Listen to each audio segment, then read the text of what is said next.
God. ప్రభువైన యేసు నామములో అందరి వందనములు. ఈ దినం దేవుని వాక్యం నుంచి ఆదికాండం 24వ అధ్యాయం 11వ వచనం. సాయంకాలమందు స్త్రీలు నీళ్లు చేదుకొనుటకు వచ్చు వేళకు ఆ ఊరి బయటనున్న బావి యొద్దకు తన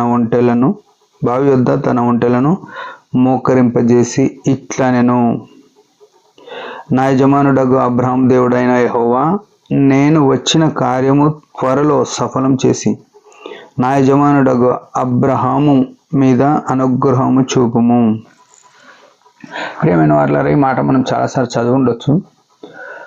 అబ్రహాము పెద్ద దాసుడైన ఎలియాజరు అబ్రహాం కుమారుడైన ఇసాకుకు రిబ్కాను తేవడానికి పోయినాడు. ఒక క్రైస్తవ వివాహము ఎంత విచిత్రమైంది, ఎంత గొప్పది చూడండి. ఈనాడున్న వివాహాలు ఏవి ఈ వివాహాలతో పనికిరావు. బైబిల్లో ఉన్న వివాహాలు వేరు. ఎంత పరిశుద్ధమైన వివాహం చూడండి. పరిశుద్ధ వివాహం అని పత్రిక మీద రాసుకుంటారు, కానీ పరిశుద్ధత లోపించి ఉంటుంది. ఇక్కడ చూస్తే అబ్రాము పెద్ద దాసునికి అబ్రాము చెప్పినాడు, నాతో ప్రమాణం చేసి నా పితరుల ఇంటికి, అంటే నా రక్త సంబంధుల దగ్గరికి వెళ్ళి నా కొడుకుకు ఒక అమ్మాయిని తీసుకురా అని పనివానికి చెప్తే పనివాడు పోయిన వృత్తాంతం ఇది. చాలా గంభీరమైనది. మన ఇంటికి ఒక అమ్మాయిని కోడలుగా తేవాలంటే నేనే సెలెక్షన్ చేయాలని ఇంటి లాదులు పోతారు, ఇంటి వాళ్ళందరూ పోతారు, కుటుంబస్తులు అందరూ పోతారు. ఇంకా ఎవరైనా మనకు ముఖ్య పరిచయస్తుంటే వారిని తీసుకొని పోతాం.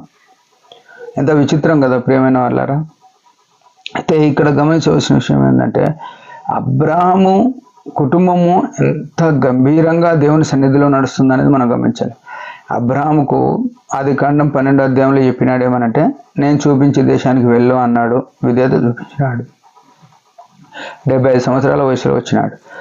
99 సంవత్సరాలప్పుడు దేవుడు ప్రత్యక్షమయ్యేమన్నాడు, అబ్రామ అని సింధూరవనంలో కనబడగానే అబ్రాము నేల మట్టుకు వంగి సాష్టాంగ నమస్కారం పడ్డాడు.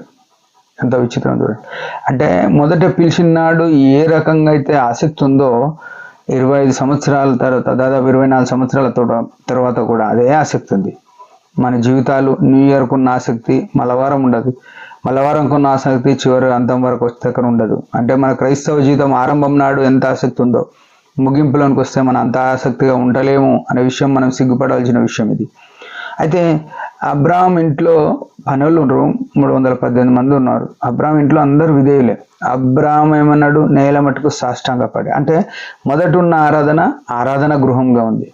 ఆయన భార్య అయిన రాయల్కి చెప్పినాడు ఏమనంటే, ఆదికాండం 18వ అధ్యాయంలో, నువ్వు మెత్తని 3 మానికల పిండితో రొట్టెలు చేసుకొని తీసుకురా అన్నాడు. అంటే అబ్రాహాం గృహంలో పరిచర్య, ఆతిథ్యం చేసేవారు ఉన్నారు, ఆతిథ్యం ఇవ్వడానికి సంసిద్ధంగా ఉన్నారు అని గుర్తుపెట్టుకోవాలి. మూడోది, అబ్రాహాము పనునికి చెప్తాడు, మందకు వెళ్ళి ఒక లేత దూడని తీసుకొని రా అంటే వాడు త్వరగా సిద్ధం చేసి అని రాసింది. ఎంత విచిత్రం చూడండి. అబ్రాహాము విధేయతలో ఉన్నాడు. అబ్రాహాం భార్య దేవునికి ఆతిథ్యం చేయడానికి సిద్ధంగా ఉంది. అబ్రాహాం పనివాడు దేవుని యొక్క సేవ కొరకు సంసిద్ధంగా ఉన్నాడు. సరే, ఇది సంతోషమైన విషయమే. కానీ ఇంకా విచిత్రం అనిపించిన మాట మనం ఇక్కడ చదువుకుంది ఏంటంటే, ఆదికాండం 24వ అధ్యాయం 11వ వచనంలో తన ఒంటెలు మోకరింపజేసి అనే మాట. ఇది కొంచెం పరిశుద్ధాత్ముడు నొక్కి చెప్పే మాట ఏంటంటే, అబ్రాహాం ఇంట్లో అబ్రాహాం భార్య, అబ్రాహాం పనుల్లో, అబ్రాహాం పశువులు కూడా దేవునికి విధేయతగా ఉన్నాయి అనే విషయాన్ని మనకు చూపిస్తుంది. ప్రియమైన వాళ్ళారా, మనం అనేక సార్లు మన కుటుంబము, మేము సంఘానికి అంటకట్టబడ్డామని చెప్పుకుంటాం, కానీ ఒక్కటి ఆర్డర్ ప్రకారం లోబడి ఉండలేం. తండ్రి లోబడితే తల్లి లోబడదు, తల్లి లోబడితే పిల్లలు లోబడరు, పిల్లలు లోబడితే ఇంకా పనులు లోబడరు, పశువులు ఎక్కడ లోబడతాయి. కానీ అబ్రాహాం ఇంట్లో ఎంత క్రమం ఉంది చూడండి. ఇంటికి పెద్దలమైన మనము మన బాధ్యత జాగ్రత్తగా తీసుకొని కుటుంబాన్ని ఏ రకంగా పోషించాలో అబ్రాహాంను చూసి మనం నేర్చుకోవాలి. విశ్వాసులకు తండ్రి ఉట్టిగానే కాలేడు ఆయన.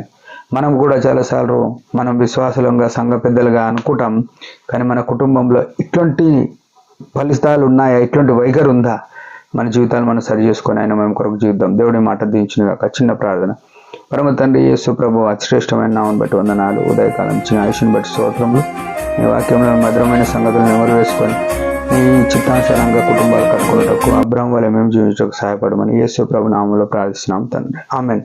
మీరందరి పరిచర్య గురించి భారంగా ప్రార్థన చేయండి. Praise the lord.